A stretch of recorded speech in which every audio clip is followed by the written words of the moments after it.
Fica ligado. E quebrará em pedaços o opressor vai cair por terra nessa noite. Não, você não deu o melhor glória nessa noite. Eu vou repetir de novo. O opressor, o invejoso, o caluniador, aquele que deseja o mal, aquele que profetiza palavras de maldição nessa noite vai cair. Levante as vossas mãos. Repita juntamente comigo, Pai. Mais forte, Pai. Fala comigo através da sua palavra. Revela o teu querer e a tua vontade. Pode se assentar na melhor salva de palmas para Jesus, porque ele merece.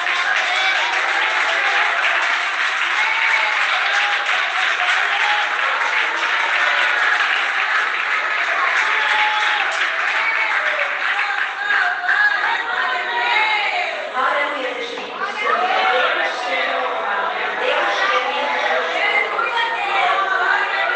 Eu louvo a Deus por essa palavra que é linda, que é maravilhosa. Porque aqui é um salmo direcionado para Salomão. É direcionado para Salomão. Amém. Fica ligado. A palavra de Deus vai dizer que nesse momento a qual esses salmos está dizendo, ali está acontecendo uma situação. E a situação apresentada nesse salmo de capítulo de número 72 é uma oração do rei Davi. Davi, nesse momento, ele está orando pelo seu filho Salomão, que iria assumir o reinado. Ou seja, Davi, ele deixaria o trono e quem assumiria ali o trono seria o seu filho? Está muito fraco, igreja. Vamos dividir aqui nessa noite. Quem assumiria depois de Davi seria? Amém. E a palavra de Deus vai dizer que Davi, nesse momento, ele está um pouco preocupado. Por que você vai dizer isso e afirmar, Beatriz? Porque uma pessoa que está orando, pedindo para que Deus opere e que ele capacite Salomão para que o seu reinado seja com justiça, com retidão, é porque Davi está demonstrando o seguinte: eu me preocupo como que vai ser o reinado do meu filho Salomão. Porque Davi ele compreendia, se Salomão ele fizesse tudo certo, obedecesse a palavra de Deus, estivesse de acordo com a palavra de Cristo Jesus, se ele fosse uma pessoa obediente, andasse nas veredas de justiça, de retidão, se ele defendesse o povo, assim o Senhor seria com ele. Você não está entendendo, eu vou repetir novamente. Era Davi deixando claro: Senhor, que o meu filho Salomão ele reine com justiça, com retidão, que ele preze pela tua palavra. Era Davi apresentando o seu filho em oração, dizendo que ele reine com retidão, Senhor. Que ele reine pela sua justiça, que ele esteja debaixo da sua palavra. Por quê? Ser rei naquela época era você influenciar acerca de outras vidas. Uma decisão sua era o suficiente para abençoar como amaldiçoar também uma vida. Nós sabemos que em muitos reinados, pessoas foram oprimidas por conta de um mau rei que esteve em uma posição, por conta de um cargo que foi dado para ele, mas ele não usou de sabedoria dada por Deus.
De todos os filhos da casa de Davi, o Senhor achou graça justamente em Saul.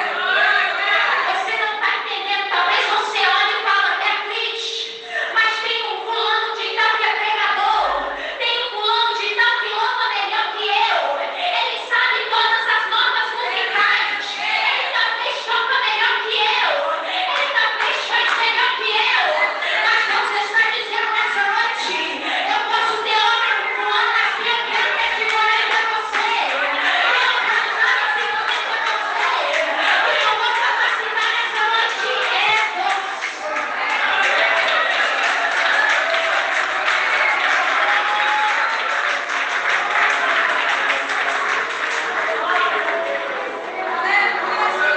Salomão tinha muitas responsabilidades sobre a sua vida. E Davi todo o tempo estava falando para ele, olha, Salomão, esforça-te, tenha de bom ânimo. Por 2 vezes Davi ele pronuncia essas palavras para o seu filho. Mas mesmo assim ele ora pelo reinado do seu filho. Porque ele estava preocupado com o que poderia vir sobre a nação. Mas eu tenho uma palavra de Deus para te dizer aqui nessa noite. Que quando o Senhor ele tem algo a realizar sobre a minha, sobre a tua vida, não te preocupes com o dia de amanhã. Porque o amanhã que está providenciando, trabalhando, capacitando, movendo o mundo espiritual ao teu favor, ainda continua sendo o leão da tribo de Judá.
nascem idólatras.